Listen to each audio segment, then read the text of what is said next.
Louisiana Eats is brought to you with support from Zatarain's, maker of New Orleans pantry staples like Creole mustard, fish fry, and jambalaya mix since 1889. Recipes and more at zatarains.com.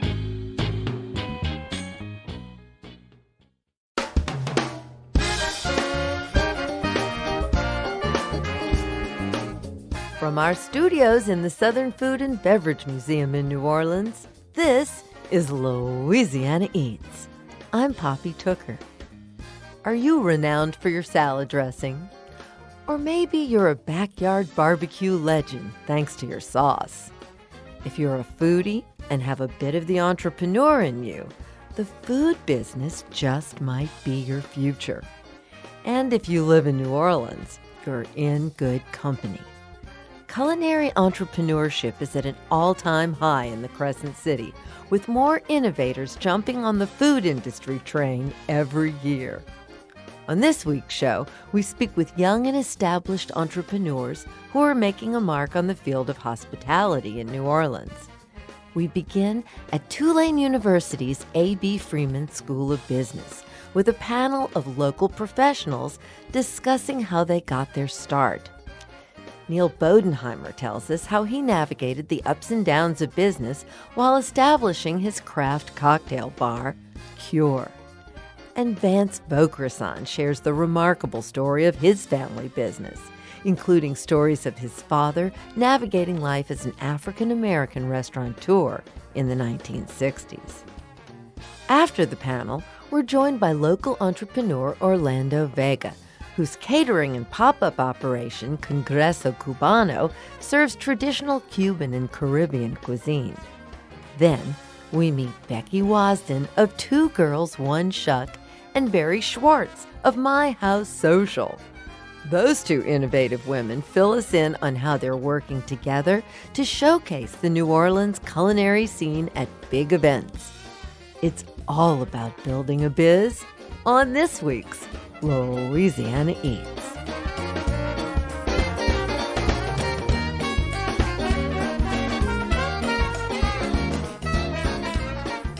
Whether you're a culinary icon or a relative newcomer in the field of hospitality, the story of food entrepreneurship all begins in the same place, with an idea. And while there are many business stories, each with its own distinct path to success, an entrepreneur's journey is often filled with sacrifice, failure, uncertainty, and for the fortunate few, triumph. To get a better understanding of what happens in the early stages of starting a new business, we turn now to a panel of local hospitality innovators. At Tulane University's A.B. Freeman School of Business, I moderated a discussion featuring 4 outstanding individuals who are making a mark on the city's food scene. How you doing? My name is Vance Vaucresson. I'm with Vaucresson Sausage Company. The first was Vance Vaucresson, president of Vaucresson Sausage. His family business has been around since 1899 and is the only original food vendor remaining at the New Orleans Jazz and Heritage Festival. Hey y'all, how you doing? I am Becky the Oyster Girl. Second was Becky Wasden of the all-woman wandering oyster bar company called Two Girls, One Shuck. They provide raw and char-grilled oysters at the location of your choice in New Orleans. So my name is Neil Bodenheimer. And next was Neil Bodenheimer, who brought craft cocktails to New Orleans in 2009 when he opened his James Beard award-winning bar, Cure. Yeah, my name is Zach Engel. Last but not least was Zach Engel, another James Beard Award winner, formerly the executive chef at Shia and culinary director of Pomegranate Hospitality. Armed with a management degree from Tulane, Zach has just opened Galit, his own new modern Israeli restaurant in Chicago. As the youngest entrepreneur of the group, his was the freshest voice to speak to the panel's theme, Controlled Chaos, Getting Started in Hospitality. Well, I can feel that they're all laughing at me right now because they know that what I'm in store for after years of experience. You're already feeling it. I am feeling it. So I got started, I would say a long time ago. When I graduated from Tulane, I went into cooking. I knew that what I wanted to do was open my own restaurant, and that's always been the end game. And so the last 10 years have been leading up to a point where I can actually accomplish that goal. But now that I'm in the thick of it, or like just the beginning of the thick of it, it's like a very interesting experience. I would say an emotional roller coaster. There's highs and lows, and there's also like very laughable moments where you're kind of like, this is literally what I've chose to do. Mm-hmm. It is absolute chaos. There is nothing I can really do that much that's in my control, and it's just kind of funny. Next, we flipped from the newest to the oldest entrepreneur, Vance Vaucresson. He explained the unique conflicts that arise when working in a family business and its multi-generational power dynamics. Well, if any of you come from family businesses or have any peripheral family business that you either chose to be into or were told you have to be into, and if you wanted to live in that house, it's something that since from 8 years old I was mixing meat, grinding, making sausage, hogshead cheese, things like that. I'm the youngest of 3 siblings, and I was 10 years apart from my other 2 brothers. And one of the challenges in a family business, you don't always want to go into the family business. A lot of times it's a lot of long hours, hard work, and my older 2 brothers just opted not to. One decided to be an opera singer and tour the world. Another one still trying to figure out what he wants to do. And then I just decided to, because of the commitments my family made, to do that. Some of the challenges is that when you're going from generation to generation, I went off to school in Atlanta, got a degree, came back, and my dad was like, okay, here, fix it. And I'm like, okay. And it seemed like in this time when I was away, nothing changed. Time stood still. And we argued every day versus practicality and theory.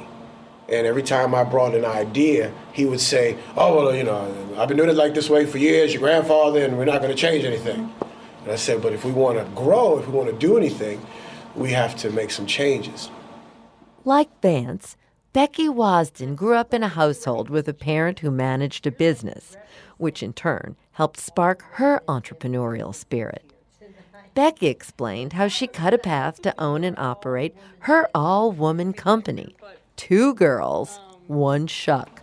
As a woman running my first small business, but watching my mother run her own small business for 48 years in childcare, you know I was working when I was 7, 8, 9, 10. You just, when you have someone that you look up to, the sacrifice isn't even a sacrifice anymore. It's just a part of your daily existence. So when I started my business 5 years ago, it just felt natural. I recognized the fact that in my own life, I've always loved role reversal. I've always loved to do things that men are supposed to do, and vice versa. I like to teach men how to do things that women are supposed to do. And so a friend of mine moved here from Oregon. Boys got drunk in a crawfish boil. She shucked a whole sack of oysters in the dark with 1 tea light candle. And I had never seen a woman shuck an oyster, not in New Orleans. And I was totally fascinated. So I created the sauces and the condiments, like cut out the lemons, you know, like I created the table display, and my friend shucked the oysters. So there's 2 of us. I slapped her around for a year. And finally she's like, this is a lot of work. You have to help me. And so I shucked my first oyster in November of 2013 and loved it immediately. I've always worked with my hands. I play guitar, piano, you know, seamstress, tactile, anything. I've been a carpenter. I've done welding. All of that has now been poured into my business nuance, which I did not expect. So any tools that you have in your personality or job, any job you've ever had, it's going to come into play at another point in your life. Something that you did when you were 16 for a job, it's going to come back around when you're a small business owner. And your mistakes. And your mistakes too. That's a very good point. That was Neil Bodenheimer chiming in there. As he explained, establishing Cure in New Orleans was a natural step, following a career working in bars in the Northeast. Neil explained why he chose to open Cure. And the moment he realized, There was no going back. I'm a native New Orleanian, and I left and bartended in New York, and was very happy up there. And then Katrina happened, and I think if you were born here, you felt a calling to come back. I'd been working on a bar in New York that would eventually become Cure here, and I just thought to myself, why change it? If I thought it would work in New York, do I think that people in New Orleans are any different? Yes, in some ways we are, but I didn't feel like it needed to be dumbed down. I felt like we had a great tradition of cocktails, and I just started working on it. When you sign the loans, it gets pretty real pretty fast. And then you go into construction, and you go into a significant amount of debt as you're doing it, and the stress levels go up. Mm-hmm. Things don't go exactly according to plan. Never. And then they go up again. And then, for us, we ran at Cure, we actually ran out of money, and we had to go and borrow more. I ended up putting my personal bar up for sale for the first 2 weeks, and if I could at 42 look back and tell myself at 30 that I was going to do that, I had to tell myself no way, 100 different ways, and it worked out for us, but it probably shouldn't have, to be honest. That feeling of flying by the seat of one's pants is something that a lot of entrepreneurs experience when they're first getting started. As Becky got her oyster business on track, there were several moments when it appeared things were coming together. But it wasn't without plenty trial and error. I started the LLC in September of 2014. I was finishing my master's in education. I ran into Ian McNulty, food writer for The Advocate, at an art show about a week later, and I just flippantly said, "Hey Ian, I just started an all-women's oyster shucking company." And he said, "Excuse me? What did you just say to me?" And I said, "Yeah, my friends are getting married next month, so we have one wedding booked, right? I have a company now, because I have an LLC and we booked a wedding, and I charge them $300. Now, if you can wrap your head around that, I'm not the money business sense person in my company. I would give everything away for free." So Ian said, "Can I come to the wedding?" And they were personal friends. I said, "Of course." He wrote an article in October. We got published, and it has been an unstoppable train ever since. I call it the oyster train. I'm just chasing it constantly. I was using an email address from high school, you guys, as my business things you learn. I was using my personal phone number to have people call me. So for the first 2 years, it was just me chasing the oyster train. I finished my master's. I had 2 job interviews at schools. I turned them both down at really well-paying salaries. I've never made less money in my entire life, and I've never been happier. The minute I knew that we were a real company, let's see, it was a conference on the floor of the Superdome for the IPW conference. There were 75 countries being represented in New Orleans. We were asked to do 3,000 oysters on the floor of the Superdome with Dr. John and Kermit Ruffins performing right in front of us. And I didn't believe it was a real job, so I gave them a price quote. They accepted the price quote. I called my insurance guy to make sure we had the coverage, and they were the exact same number. So we did the job. I lost money because I had to pay out labor and product, but there were 24 other restaurants on the floor of the Superdome. That was the day that New Orleans saw Two Girls, One Shuck. I had 8 women on floor shucking raw oysters live. It was phenomenal. We had lines on both sides of the table. I get chills.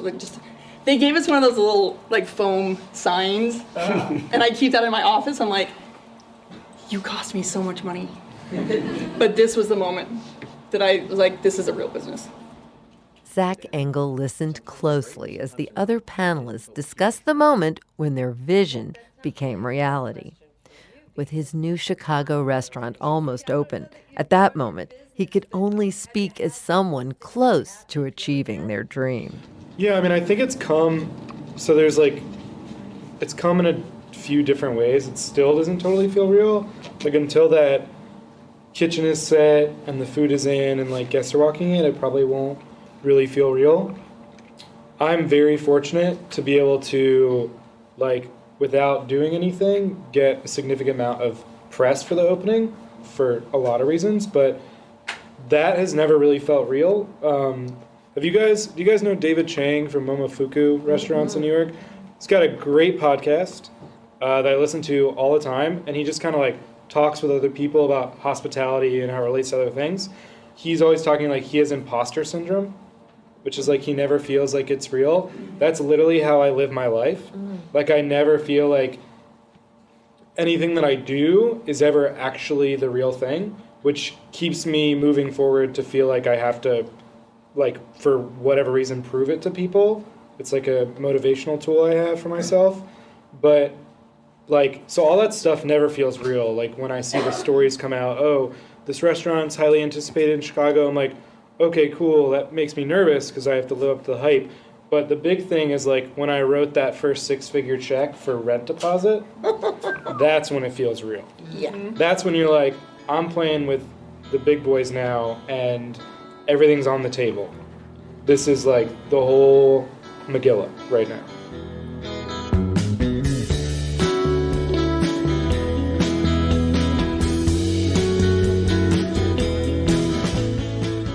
When we come back from a short break, our panel discussion continues as we learn about the hardships and triumphs of being a New Orleans entrepreneur. Louisiana Eats returns in a moment.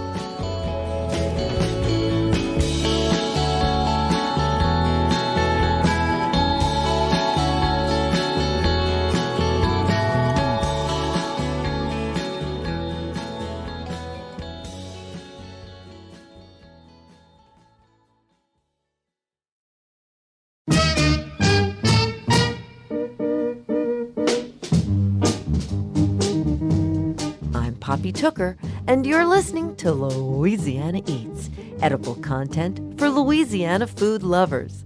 Louisiana Eats is brought to you with major support from Camellia Brand, beans done right, a New Orleans tradition since 1923, and with support from the Napoleon House, located in the historic French Quarter, dishing up 200 years of history, refreshing Pim's Cup cocktails, and toasty warm muffaladas. All-day dining and private events at 500 Charter Street.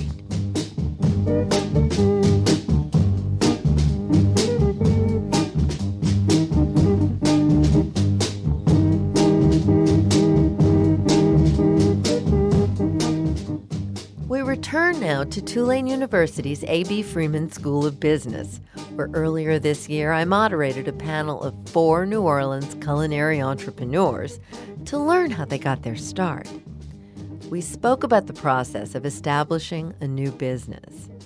Now we learn about the hardships that come with running that business, the moments of confrontation, failure, and self-doubt.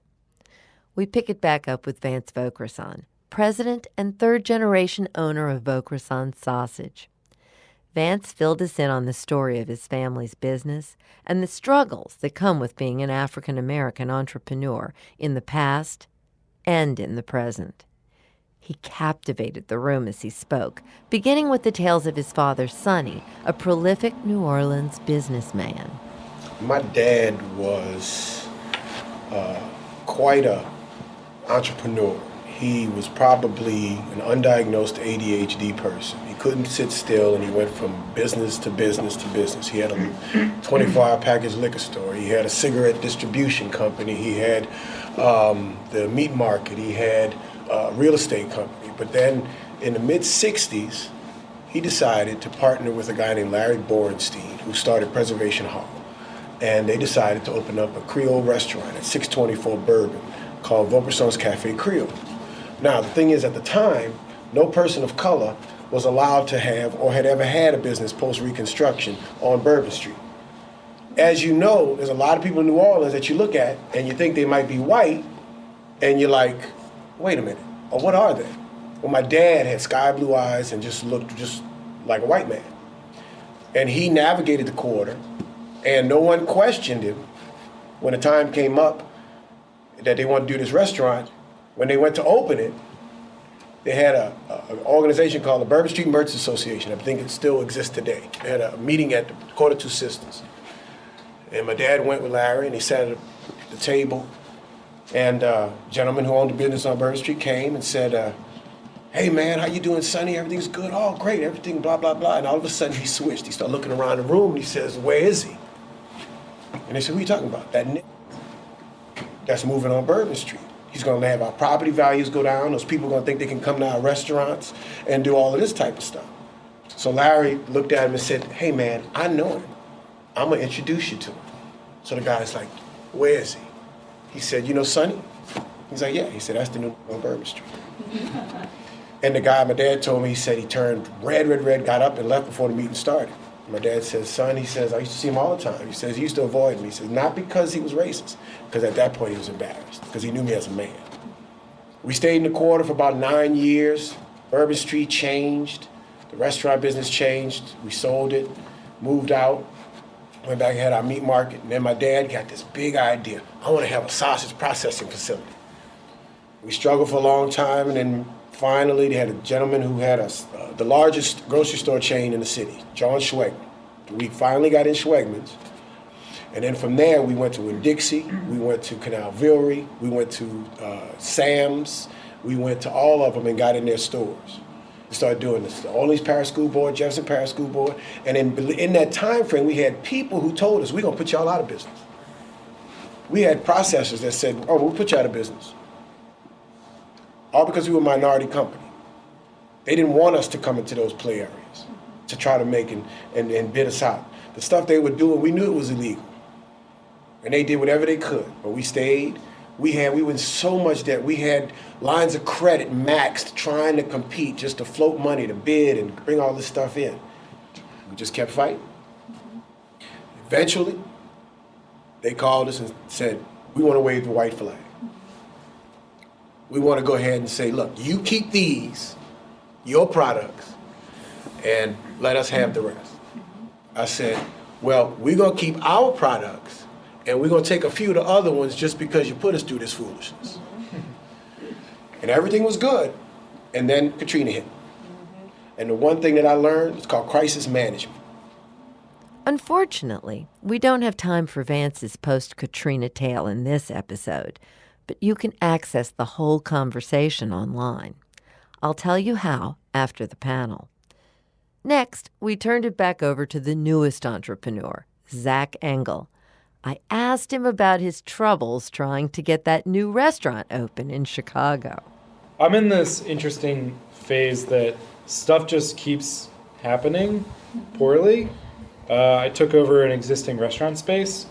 Everything's set up, design's great, we're good, we're rolling. And then like dumb little things that keep adding up, like there's no shutoff valves for any of the water except for one.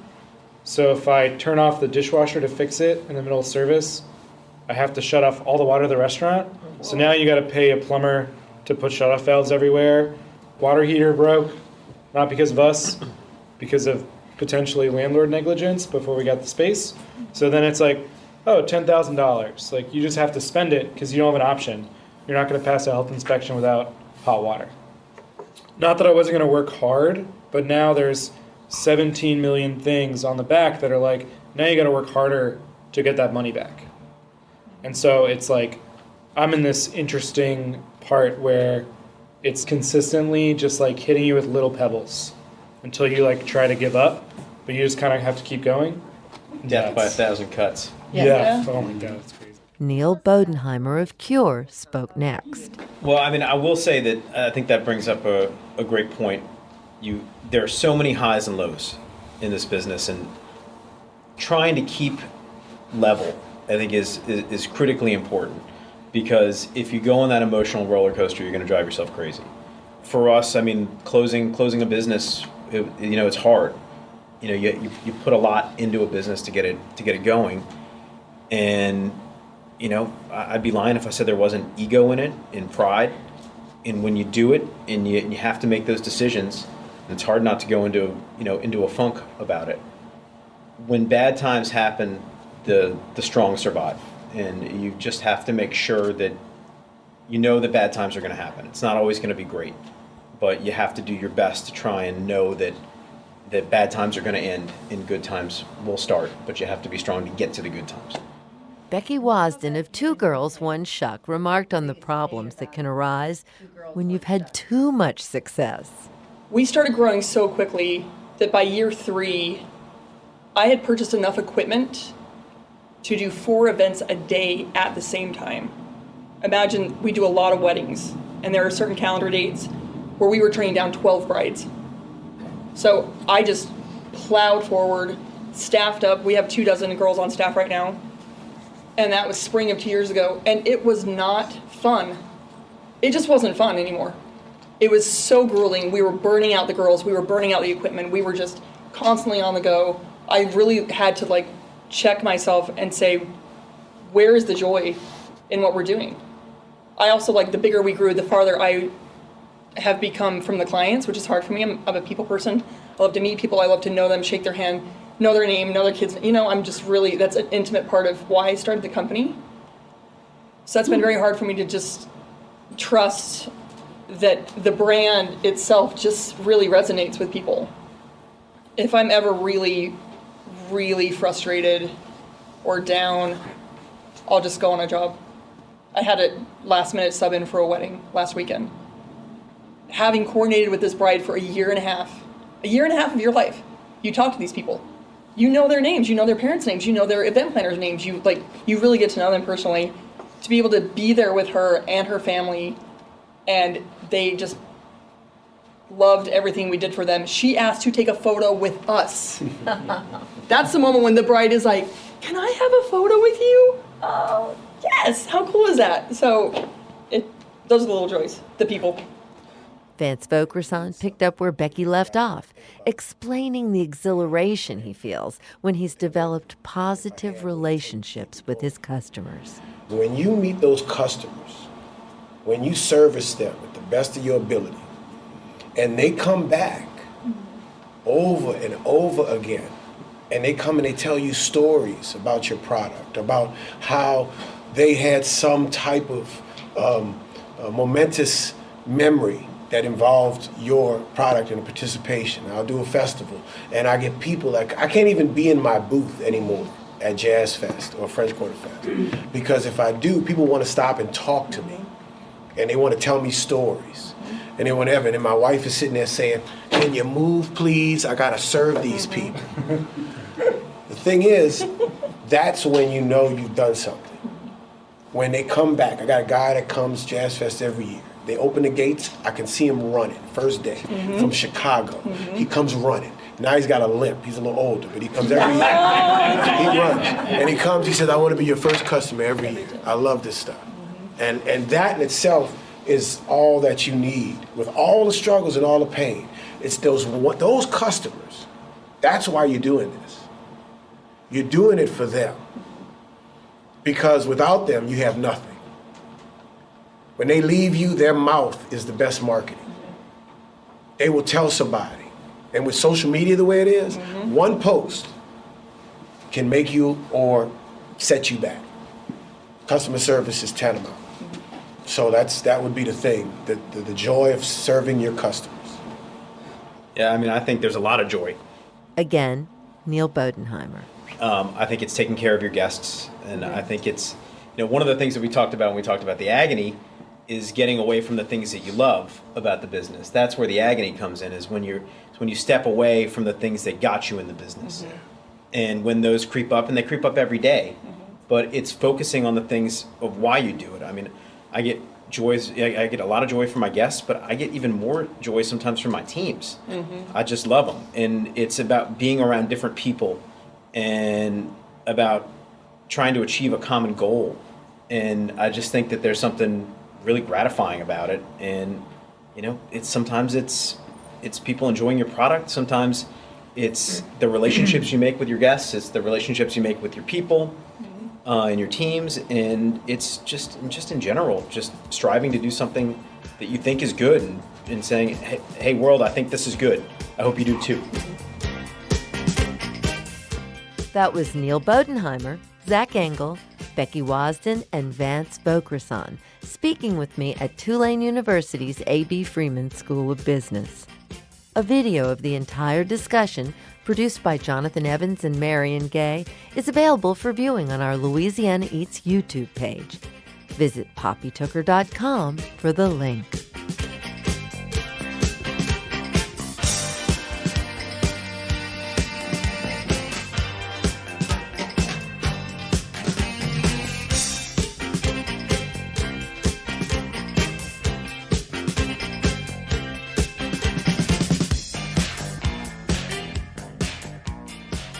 Now that we've heard from 4 local food entrepreneurs, we turn our attention to a company in New Orleans that's helping one of them achieve success.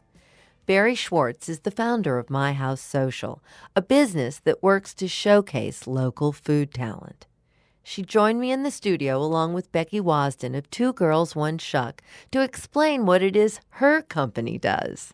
So today, My House Social is a company based in New Orleans, but we work all over, and we create custom menus for the private events industry, working with corporate events and weddings, venues all over the city of New Orleans to connect people to local chefs, restaurateurs, caterers, food trucks.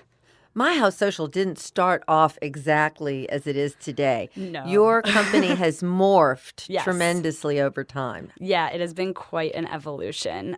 So I moved to New Orleans right when I graduated college. I was 21 and overly confident that I could get any job I wanted, which was not the case, and a harsh reality when I moved to a new city knowing nobody.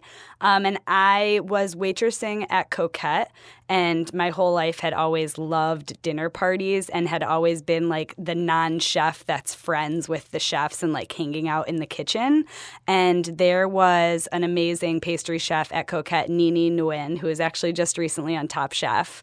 And she was from New Orleans East and was like, my grandma has all these amazing Vietnamese family recipes, and I would love to do a dinner party where I make my grandma's food. And I was like, I'm really good at getting people to go places. I think I could sell some tickets and we could like combine forces and you just worry about the food.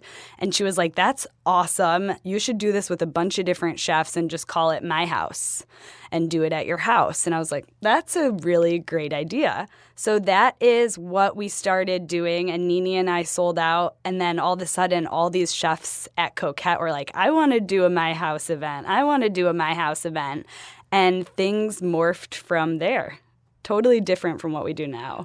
Also, Barrie, your food truck venture was a little bit more of a focus of the whole business at one time, wasn't it? Yeah, so that was almost like the round 1.5. So we do the Louisiana Street Food Festival in Baton Rouge, and we still like love and work with a lot of the original food trucks. But sort of the evolution of the business was that I realized that all of the food truck owners I worked with really wanted different outlets to more economic opportunities. And at the food truck festivals, when it was good, it was really good. But when it rained, they still had to pay a fee to be there, and they lost money.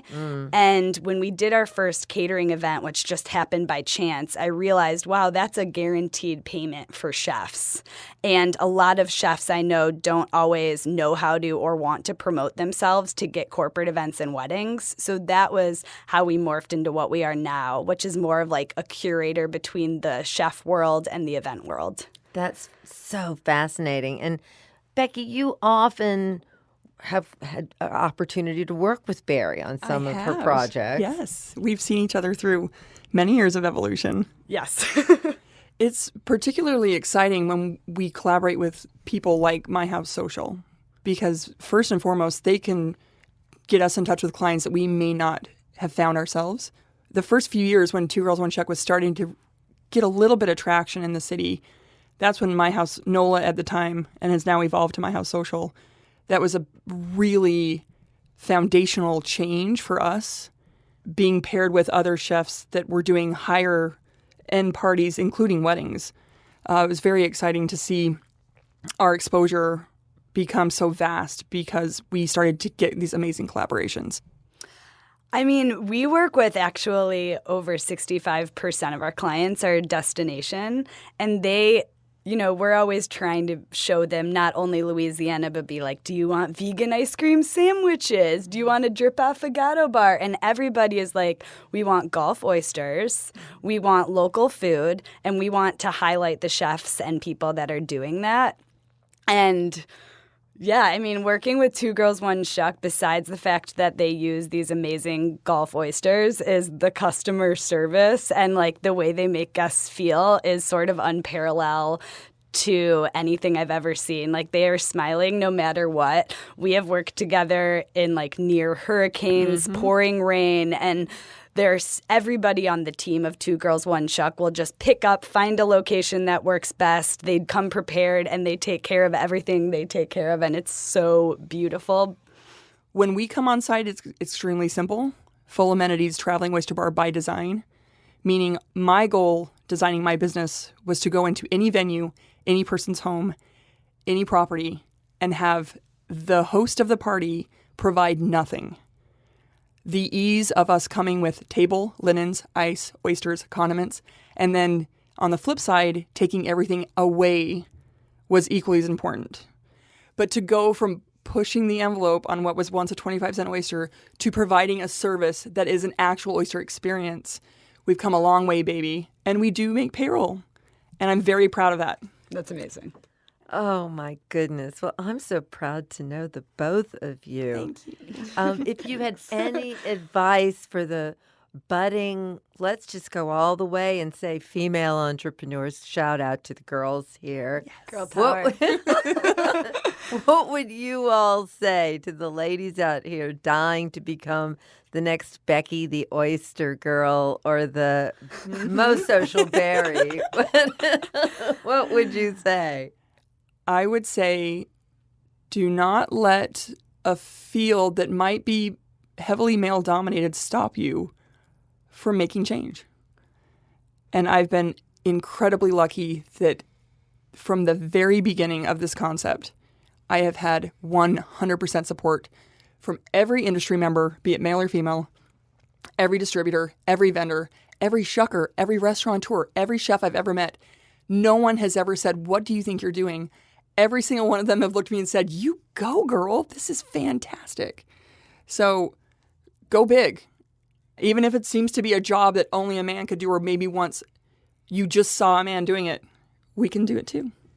Since I've started my business, actually, like 3 of my very close friends have also started food businesses in New Orleans. And I've had countless other people tell me, like, what's the secret sauce?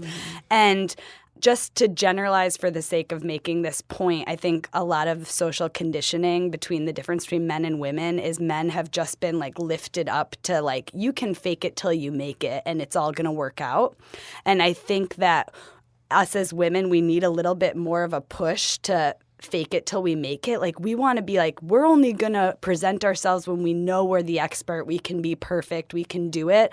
And what I tell people is that's not possible with entrepreneurship. And if you have an idea in your head, it's never going to be the same once you actually start implementing it. So just hit the ground running and start doing it. And you will find that confidence. And like, once you hit the ground running, you've created this baby snowball that's going to keep building and building and building. And the momentum is what we need to create for ourselves, and only we can create that. And I think it's something that, like, whenever people have an idea out there, the worst thing that happens is it doesn't work out and you have a really cool thing to add to your resume. And the best thing that happens is you find your passion and you grow something beautiful and affect all these people in positive ways.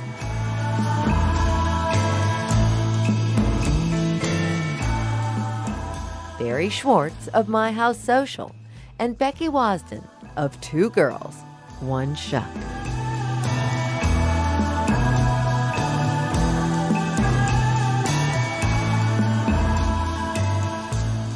Where can New Orleans food startups go when they're just starting out? Stay tuned, and we'll answer that question when we come right back.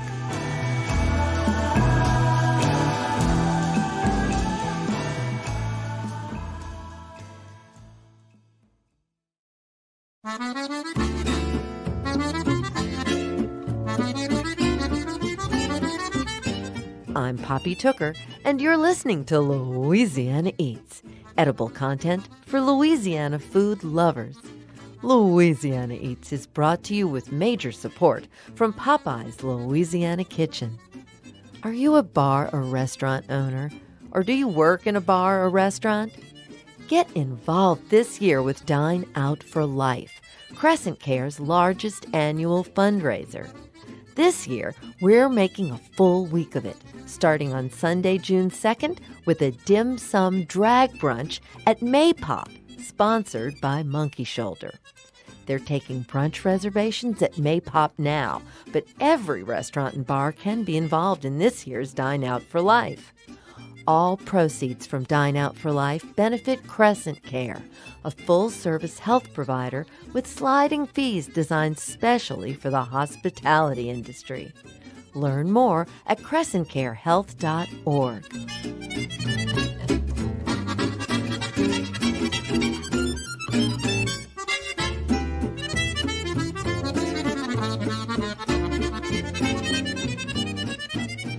Here's this week's culinary quiz question, brought to you with support from Popeye's Louisiana Kitchen. Where can New Orleans food startups go when they're just starting out? Whether it's a certified kitchen for recipe testing or a food production facility that's needed, it's all available here for the asking. When you're starting out, keeping costs low is essential. For a mere $25 an hour, newcomers can have access to the Rouse's Culinary Innovation Center, housed within our home, the Southern Food and Beverage Museum. It's a certified commissary kitchen where small-scale baking and other food production is possible. SoFab is also willing to sell an entrepreneur's products from the museum's gift shop. What happens when sales exceed the capacity of SoFab's kitchen, or when goods require shelf-stable packaging? That's when the New Orleans Food and Farm Network comes into play. They operate a 10,000-square-foot facility in Norco, where products can be bottled or packaged for grocery stores and out-of-state distribution. Making the jump onto those grocery store shelves is often the acid test for a food startup, and edible enterprise tenants get that help from the start. First, the state health department requires a thorough written processing plan. The application covers sourcing, handling, washing, storage, manufacturing, and marketing. Great experience for any first-time entrepreneur. Also essential is the recall plan. From day one, tenants are asked to show all purchasing records to allow for full traceability. When the New Orleans Food and Farm Network took possession of the facility, there were only 3 tenants. Today's number exceeds 30, an indicator of the burst in culinary entrepreneurism taking place in New Orleans right now. I'm Poppy Tooker, and those local food startups are making some good Louisiana Eats.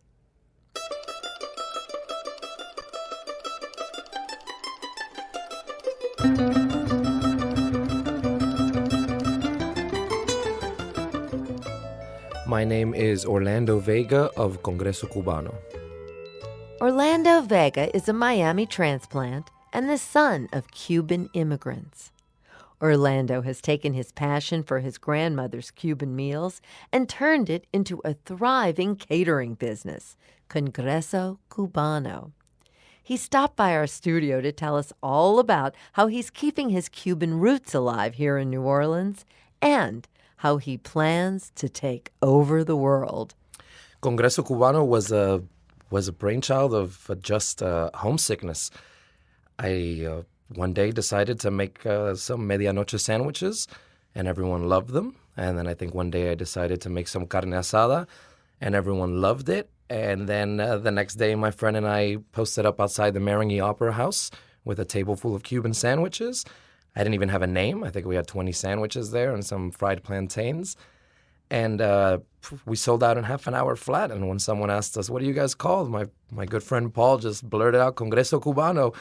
And we lived on Congress Street. And And it stuck. I loved it, and I rolled with it, and it has become the beast it is today. Well, it really has become a beast. You know, you may have popped up on a lot of people's radar when you appeared in 2017 for the first time at Jazz Fest.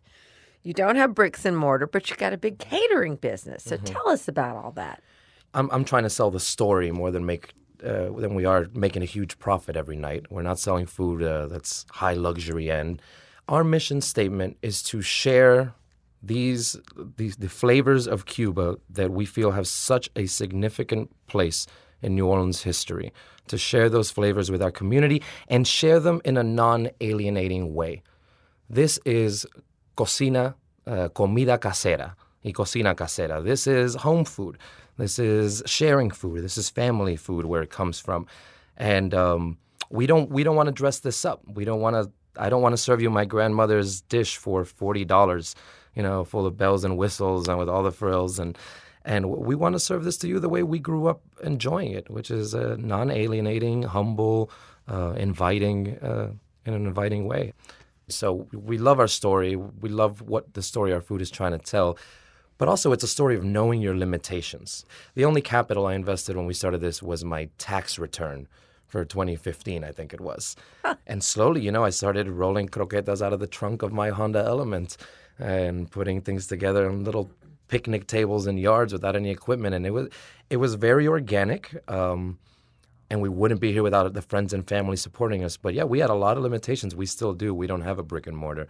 So it's all about really sitting down every month and saying, how much more can I bite off for the next month? How can I grow this 5%, in the absence of a $500,000 check to turn this into your dreams overnight? It's a matter of little baby steps. It sounds to me like authenticity is one of your biggest credos. Absolutely. I don't feel that food is sacred or recipes are sacred, but I do think recipes should be respected. I'm all about changing and evolving and influencing foods. I don't think a country's food or a country's traditions should be static. But you do have to respect the context of that food and make sure that no matter how you change that food, it is projecting and it is communicating the same thing that it always did, if that makes any sense. What comes next for Congreso Cubano? What comes next for Congreso Cubano? The world. We're going to take over the world. We are currently in the process of expanding our catering options and our catering operations. And we are always exploring the opportunities for brick and mortars and so on. But we're in no rush. We really love our values. We really love our mission statement. And we feel very lucky that people 4 years later, most restaurants fail in the first year or two. So that 4 years later, people still find our food and our flavors to be as fascinating as they do. It's a godsend. It's a blessing. Well, I think New Orleans is lucky to have such an authentic piece of Cuba here in you. So thank you so much for telling us your story and coming to see us on Louisiana. Oh, it is my absolute pleasure. Muchísimas gracias. That was Orlando Vega of Congreso Cubano.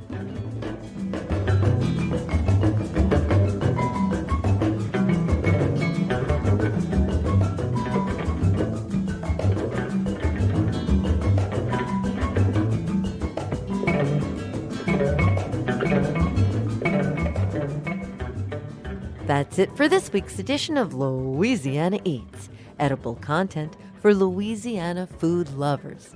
Have you visited poppytooker.com lately? That's where you'll find our full broadcast, along with our quick bites for podcasting or webcasting, and special videos from producers Jonathan Evans and Marion Gay. That's all on poppytooker.com.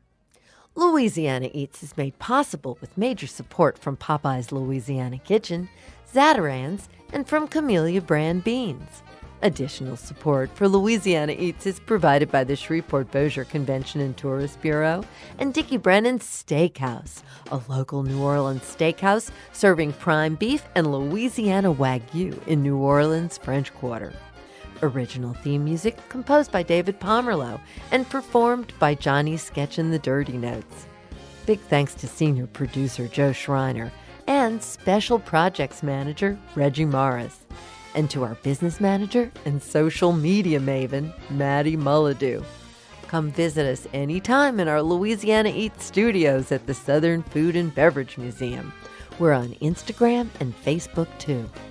Louisiana Eats is a production of Poppy Tooker Broadcasting.